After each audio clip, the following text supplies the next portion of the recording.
est-ce que tu as vu passer Defend? Est-ce que le chat, vous avez vu passer ces derniers jours un petit mouvement de panique autour d'une news, autour de YouTube? Je vous spoil, c'est YouTube veut supprimer le compteur de vues des vidéos, mais pourquoi? Il y a un tweet qui est sorti, et ça c'est le deuxième lien, tu pourras le montrer en même temps, mais bon, ça n'a pas beaucoup d'intérêt. C'est des tweets de plusieurs comptes qui mettaient en avant cela, qui ont vu une capture d'écran de la page d'accueil de YouTube sur laquelle sont supprimées deux choses, et c'est assez du coup flagrant maintenant que je vous l'ai dit. Il y a deux choses qui sont supprimées, à la fois le nombre de vues et à la fois la date de publication. Et ça a fait beaucoup réagir sur les réseaux, et vous verrez que la fin de l'histoire est assez surprenante. YouTube ne veut plus que vous preniez en compte l'ancienneté et la popularité d'une vidéo quand vous choisissez ce que vous allez regarder sur la plateforme. Donc l'écran d'accueil de l'application YouTube s'apprêterait-il à changer? Donc c'est vidIQ, le fameux plugin qui a révélé ça en premier, qui a partagé une capture d'écran que je t'ai montré sur le tweet, montrant une nouvelle interface qui sera en train d'être testée par Google. Celle-ci apporte deux changements, la disparition du compteur de vues et de la date de publication. Ces deux éléments sont souvent les informations importantes pour l'utilisateur au moment de choisir quelle vidéo ils vont regarder. La date permet de donner du contexte au spectateur qui va avoir tendance à actionner les vidéos les plus récentes quand il peut hésiter entre deux contenus. Concernant les vues, c'est un peu la même chose. Plus une vidéo aura de vues, plus elle va attirer comme une genre de validation sociale du fait que la vidéo est correcte et bien vue. Voilà. Et donc, on a le tweet qui est là. Donc déjà, c'est pas la fin de l'histoire, mais déjà, je voulais vous poser la question, sans spoiler la fin de l'histoire. Mettez-vous dans ce contexte. Toi, Defend, et vous, le chat, je vois vos réactions horribles, etc., etc. Est-ce que vous trouvez que c'est une bonne chose ou une mauvaise chose, ce qui pourrait arriver à YouTube là-dessus? Et après, je vous révélerai la fin de cette histoire. Defend, qu'est-ce que tu en penses? Alors moi, je vais étaler ma culture comme la confiture, mais effectivement, ce dont tu parles, c'est l'effet d'halo. C'est un biais cognitif qui fait, entre guillemets, en sorte que un contenu, par exemple, dans ce cadre-là, avec beaucoup de vues ou beaucoup d'abonnés, etc., on va lui donner plus de crédibilité et donc on va se dire que c'est plus intéressant et donc on va avoir tendance à cliquer, etc. C'est ce qui se passe par exemple avec des gens sur Instagram ou je sais pas moi sur YouTube qui parfois veulent pousser un effet d'halo qui n'existe pas en achetant par exemple beaucoup d'abonnés, etc. pour s'acheter une crédibilité. Ouais. Mais ceci étant dit, sur YouTube, en fait, effectivement pour moi le nombre de vues c'est un indicateur primaire d'une qualité de vidéo. Je m'explique pourquoi. Parce que moi j'aime bien aller sur des vidéos justement que l'algo me pousse où il n'y a pas forcément beaucoup de vues et j'ai découvert des créateurs incroyables comme ça, tu vois. Et c'est vraiment des gens vraiment incroyables. Et je me suis dit, ok, si je m'étais attaché que aux vues, peut-être je les aurais pas découverts, peut-être je les aurais pas cliqués, mais est-ce que c'est un cheminement entre guillemets personnel, tu vois, de moi vouloir justement aller découvrir des petits créateurs. Donc en même temps, s'il y avait pas eu les vues, ben j'aurais pas non plus cliqué sur eux, tu vois ce que je veux dire? Tout à fait, ouais. Et c'est aussi dans l'autre sens, quoi, que ça tourne. Okay. Donc moi, je pense que c'est une idée pas ouf parce que l'information des vues, c'est prioritaire. Okay. Mais dans un monde idéal, dans un monde utopique, on aimerait que les gens cliquent sur des sujets qui les intéressent sans forcément se concentrer sur des vues. Mais ça, c'est encore une fois, c'est utopique. Je vais juste très rapidement pour étayer mon propos. En fait, dans les réseaux sociaux et la tech en général, il y a beaucoup de gens qui pensent que des usages technologiques doivent s'orienter sur ce qui est le mieux moralement. Je donne un exemple. Par exemple, Instagram, ils ont eu beaucoup de pression pour faire en sorte que d'avoir un algorithme trié par récent, tu vois, trié du plus ancien au plus récent. Parce qu'il y a des gens qui se plaignaient de plus voir les feeds de leurs amis, etc. Mais la vérité, c'est quoi? C'est que Instagram a donné la possibilité aux gens de essayer entre ces deux options. Et il y a très peu de gens qui font le plus récent. Parce que dans la morale, on se dirait « Ah, mais moi, je veux voir les trucs de mes amis. » Dans la vérité, les gens s'en battent les couilles de leurs amis et veulent juste voir des vidéos de chat, tu vois. Ouais. Donc, en fait, il y a ce qui est moralement voulu par la société et ce qui marche. Et ça, c'est très différent entre les deux. Et c'est en ça que parfois des gens critiquent des algorithmes, etc. Bref, c'était ma parenthèse. Ok. Juste avant de répondre à tout ça, la date, on est d'accord que là, il n'y a pas de contre-argument. On est d'accord que c'est chiant, point barre. Ah non, moi, au contraire, je trouve que c'est ultra important, la date. Voilà. Donc, enlever la date, c'est chiant, là. On est d'accord. Le move d'enlever les vues, il y a un petit débat. Le move d'enlever la date, c'est sûr que c'est chiant. Bon, après, je sais pas. En fait, encore une fois, dans le monde utopique où on s'intéresserait uniquement au sujet, oui. Mais en fait, la vérité, c'est que YouTube n'est pas Wikipédia, tu vois. Ouais. Dans un article Wikipédia, t'en as rien à foutre de savoir combien de fois il a été vu, quand est-ce qu'il a été publié, parce que c'est une information, c'est une information statique, tu vois. Ouais, mais elle est validée par Wikipédia. C'est différent. Elle est validée par Wikipédia, alors que sur YouTube, tout le monde peut poster, quoi. Elle est juste validée par l'algorithme de recommandation, finalement. Ok, donc la date, faudrait la garder garder. Et pour toi, les vues, faudrait les garder juste si tu devais faire un choix. En vrai, si je devais faire un choix entre toi et moi, très honnêtement, moi, je serais pour enlever les deux. Maintenant, je vais te donner... Ça va totalement à l'inverse de ce que je viens de dire. Mais... Ouais, je comprends. Et voilà. Parce que c'est dans ce monde utopique, justement. Je vais te donner mon avis sur ça. Après, on va regarder un peu le chat. Mais du coup, pour faire l'avocat du diable... le fait d'afficher les vues, comme tu le disais au tout début, ça favorise les gros parce que moi je vais voir une vidéo de, je sais pas, n'importe qui, Squeezie ou même de toi qui fait 1 million de vues, je vais dire bah putain, il faut la regarder, il y a 1 million de personnes qui l'ont regardé, c'est que ça a l'air bien. Mais le problème avec ça, c'est que les vues attirent les vues et même si le contenu est ok, voire moyen, une vue est comptabilisée au bout de 30 secondes, je crois, ou 10 secondes, et donc c'est pas forcément un gage de qualité les vues. Surtout que les vues attirent les vues et que tu peux avoir des petits créateurs qui ont pas beaucoup de vues mais qui font de la qualité. Je suis d'accord avec toi, l'algo de YouTube a énormément évolué cette année et comme toi, je me regarde, je me bouffe des vidéos de minuscules créateurs. Alors, minuscules créateurs, tout est relatif, mais c'est du 100 000 abonnés, du 200 000 abonnés, du 40 000 vues et je me régale. La qualité, elle est incroyable et l'algo, il a su me capter avec une vidéo que j'aimais bien et je les regarde dès qu'elles sortent. Maintenant, je kiffe trop et pourtant, c'est du 100 000 vues, 200 000 vues. Et de la même façon, maintenant, sur ma page d'accueil, des fois, j'ai des vidéos qui ont un sujet de fou, un titre de fou, une miniature de fou et je vois 125 000 vues. Et je dis, oh, let's go et tout, je clique et je me rends compte qu'en fait, c'était pas 125 000 vues. C'est mon œil qui a été trop vite, c'est 125 vues. Pour te dire à quel point le nombre de vues ne peut ne pas être important, tu vois. Et je me rends compte souvent après parce que le petit K, en vrai, 125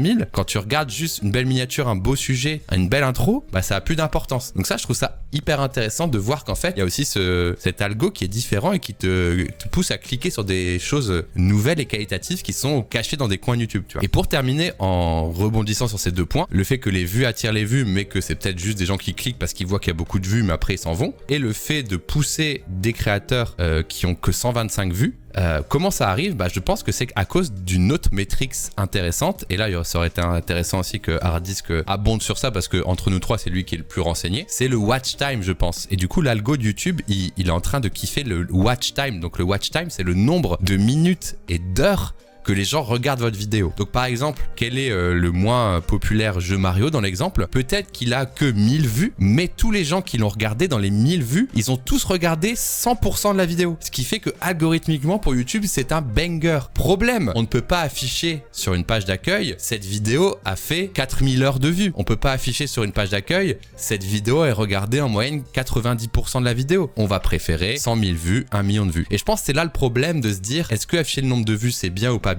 Bah, à la fois c'est bien parce que quand même ça fait une validation on va dire sociale de ok, je vais cliquer, je sais que c'est de la bonne qualité, mais la vraie métrique qu'on devrait regarder, c'est est-ce que les gens l'ont regardé en entier. Sauf que ça, dans l'interface, c'est un peu galère à transmettre. Et c'est pour ça qu'aujourd'hui, peut-être retirer le nombre de vues et faire une confiance aveugle à l'algorithme, algorithme qui pousserait éventuellement que des vidéos avec du watch time qualitatif, pourrait être intéressant. Voilà un petit peu mon avis, moi. En tant que UI, UX designer, tu vois, c'est marrant parce que moi, je pensais que tu allais me dire moins on a d'informations, plus c'est lisible, au mieux c'est. Ouais.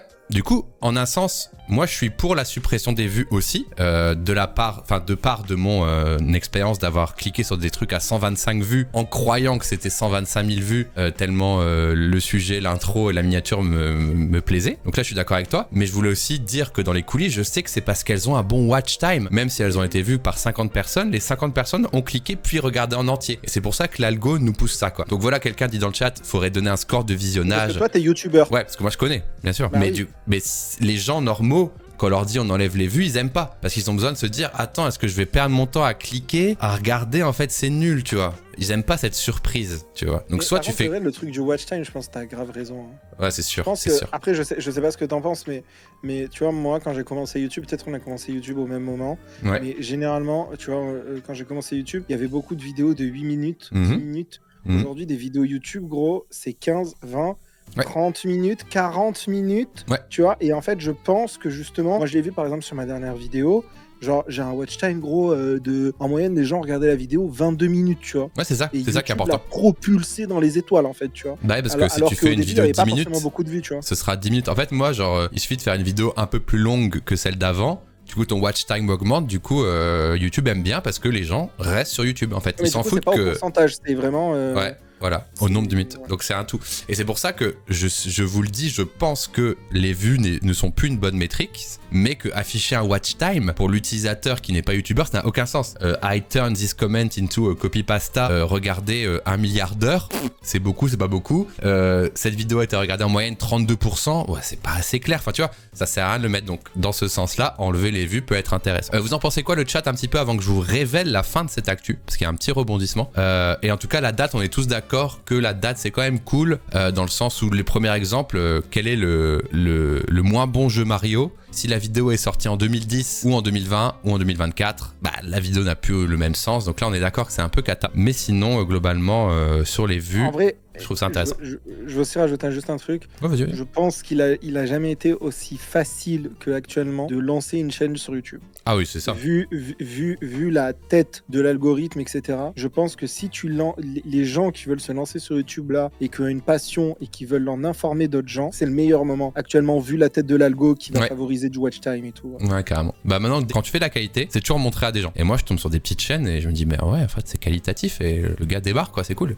Alors, vous êtes plutôt plusieurs à dire, on est d'accord, la date, on la voudrait. Par contre, les vues, on s'en fout. Beaucoup de gens disent aussi dans le chat, un score de watch time serait pertinent. Ça n'arrivera jamais parce que c'est pas une métrique qui est user friendly, parce que tu dis les vues ça reste le plus compréhensible, donc les vues resteront à ce niveau-là supérieurs, même si c'est watch time qui compte. Il y a Fizi dans le chat qui dit, je crois que vous vous trompez sur le fait que les vues et les dates seront toujours visibles après avoir cliqué sur la vidéo, et ça me fait penser en fait, aujourd'hui toi, comment tu choisis du coup de cliquer sur un truc Netflix? Parce qu'il n'y a pas le nombre de vues, il n'y a pas les dates, tu vois ce que je veux dire? Parce que pour moi aujourd'hui vraiment, YouTube c'est un concurrent de Netflix, et Netflix c'est un concurrent de YouTube. Ah grave. Donc dans cette autre plateforme, toi comment tu fais pour choisir, vu qu'il n'y a ni les vues ni les dates? Alors déjà, je suis un très petit consommateur de Netflix. J'aime pas trop regarder des films et des séries, j'avoue. Je suis un gros consommateur de YouTube. Mais effectivement, je vais te répondre sur Netflix. Soit t'as entendu parler avec le bouche à oreille, soit t'as le top 10 France et tu regardes, tu dis ah bah ça me tente dans le top 10 France, et tu vas jamais plus loin que 10 slides, quoi. Vraiment, c'est pas possible, quoi. Ouais, on est d'accord. Qui est beaucoup plus petit en fait. Oui, mais au final, il y a un gros catalogue, mais ce qui te montre est vraiment très ciblé. Et encore une fois, je fais confiance à l'algo. Et c'est pour ça que YouTube aurait du sens à être comme ça, quoi. Mais Netflix, ils ont un truc intéressant dans le chat, ils le disent, c'est les pourcentages d'à quel point tu peux l'aimer. Et oui, tu vois, c'est par vrai, rapport ça. à vous, tu vois. Et peut-être que si YouTube enlevait les dates et les vues, il pourrait avoir ce même truc en mode, on pense que vous allez aimer ça à 60%, tu vois. Ouais, mais tu sais que ça existe déjà sur un outil Google, tu sais. Ouais, sur Google Maps, je vais sur un resto, ils me disent ce lieu est susceptible de vous plaire à 80% par rapport aux autres restos que vous avez fait. C'est fou, hein. Donc en vrai, Google, il sait le faire. Mais bon, bref. Voilà un petit peu. Donc moi je trouverais ça intéressant en effet de naviguer dans le catalogue comme ça, et je trouve que c'est déjà un peu ce qui se passe. Je le redis avec mon anecdote du 125 vues versus 125 000 que j'avais cru. Le retournement de situation est le suivant, les amis. Alors il y a YouTube Liaison qui est notre ami René Ricci qui a tweeté. Il a tweeté la chose suivante, je te le dis à l'oral parce que tu le vois peut-être pas dans le lien que je t'ai envoyé. Il a écrit « Notre équipe étudie la question et nous reviendrons bientôt avec plus d'informations. » Qu'est-ce que tu comprends par rapport à ça? Donc ça veut dire que le gars qui s'occupe de la liaison YouTube avec les créateurs et qui annonce toutes les updates retweet le tweet et dit « Ok, notre équipe est en train d'étudier un petit peu ça et on revient avec vous avec plus d'informations. » Est-ce que tu es d'accord que cette phrase, elle laisse à entendre que « Ok, on va vous faire une annonce bientôt ». Ça sonne un peu comme ça. Ça sonne en mode... Ok, on est en train de travailler dessus, on va vous en parler bientôt. Eh bien, figure-toi que c'est tout l'inverse. Parce que du coup, il y a eu un démenti il y a quelques heures, ou peut-être hier, je sais plus, qui dit « J'interviens ici pour préciser que cela peut se produire par erreur si des spectateurs regardent YouTube avec certaines extensions de navigateur activées. S'ils désactivent les extensions et rencontrent toujours cette expérience sur la page d'accueil, ils peuvent soumettre un bug ici et nous enquêterons. » Donc en gros, t'as le mec qui s'occupe de la com de YouTube qui dit... une phrase un peu qui laisse entendre en vrai, qui laisse un peu entendre comment dire oui, on vous fait peut-être, on va jumper dessus, on va peut-être rebondir et tout, qui laissait un peu entendre aussi que c'était peut-être un bug, mais en vrai pas en premier lieu. Et après t'as Team YouTube qui rebondit en disant voilà, si c'est un bug dû à un plugin et tout machin.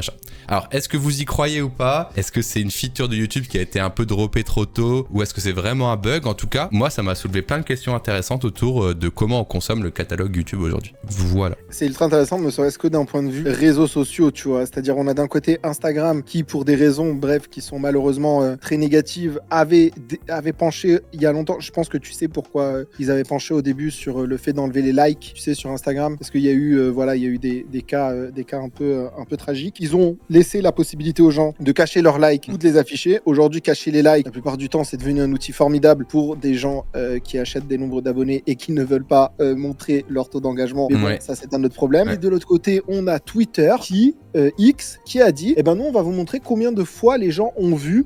Et ils ont encore rajouté une métrique de visibilité en plus des likes et des commentaires, tu vois. C'est ça, C'est assez rigolo comment tous ces réseaux sociaux essayent de naviguer sur une lisibilité de l'information, tu vois. Et j'ai hâte de voir vers quoi YouTube va s'orienter, parce que c'est vrai que les vues, c'est quand même historique, tu vois, entre guillemets. Sur YouTube. Donc s'ils enlèvent ça, en vrai, ça risque de faire un gros coup. Après, s'ils enlèvent ça, je pense qu'ils vont venir avec une autre feature d'explicabilité de leur algorithme. Mais... Je sais pas, mais en tout cas, je réponds à quelques messages du chat. Effectivement, la phrase de René, là, elle peut être interprétée comme on va investiguer sur le bug et on vous donne des infos, mais ça peut être aussi interprété en mode on va vous faire des annonces sur la feature. C'est pour ça que c'était un peu à double tranchant, et moi je l'avais vraiment compris dans un premier temps en mode qu'ils allaient reveal un truc, et en fait ça débunk en dessous avec YouTube qui dit non, ça c'est pas une feature, c'est un bug. Peut-être c'est un bug qui fait apparaître une feature et qui serait très logique.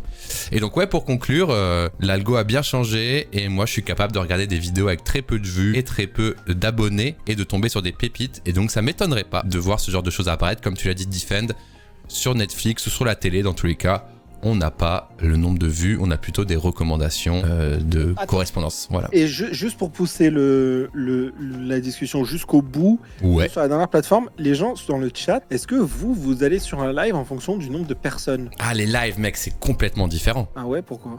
Les lives, c'est encore pire parce qu'il n'y a pas d'algorithme de recommandation déjà sur Twitch, globalement. Donc en gros, le monde attire le... truc quand même, pour vous. Hein. Ouais, mais de moins en moins. Mais le monde attire encore plus le monde sur Twitch, je trouve.